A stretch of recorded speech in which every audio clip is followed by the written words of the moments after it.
অনেক সময় জিতে যেয়েও হেরে যেতে হয় শুধুমাত্র পরিস্থিতি আর মানুষের বেইমানির কারণে। আসসালামু আলাইকুম। আজকে নৌকা বাইচের দ্বিতীয় পর্ব। আজ এই নৌকা বাইচে 4টি নৌকা অংশগ্রহণ করেছিল।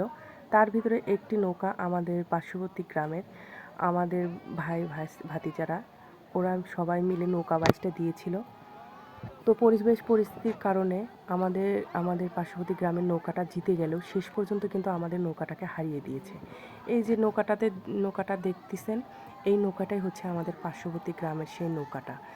এই নৌকাটা আপনারাই দেখেন, এই যেই নৌকার সাথে প্রতিযোগিতা দিয়েছিল সেই নৌকার থেকে অনেকটাই এগিয়ে ছিল, কিন্তু তারপরে কমিটি তাকে আমাদের এই নৌকাটাকে পিছিয়ে দিয়েছে, শেষ পর্যন্ত আমাদের এই নৌকাটাকে হারিয়ে দিয়েছিল।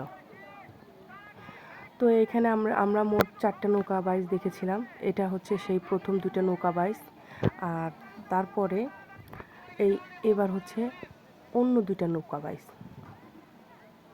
আমরা মোট এই 4টা নৌকা বাইচই দেখেছিলাম।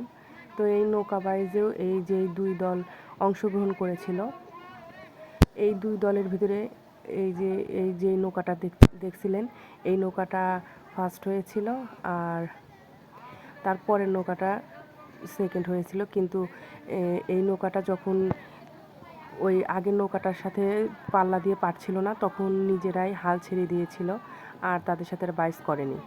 পরবর্তীতে যে এই দুটো নৌকার ভিতরে যে নৌকাটা আগে গিয়েছে সেই নৌকাটার সাথে আমাদের পার্শ্ববর্তী গ্রামের নৌকাটা বাইচ হয়েছিল এবং সেখানে আমাদের গ্রামের নৌকায় জিতেছিল, কিন্তু সময় আর পরিস্থিতি আমাদের জিতেও হেরে দিয়েছে। তো আজকে এই পর্যন্তই। সবাই ভালো থাকবেন, সুস্থ থাকবেন, সবাই আমার দোয়া রাখবেন। আসসালামু আলাইকুম।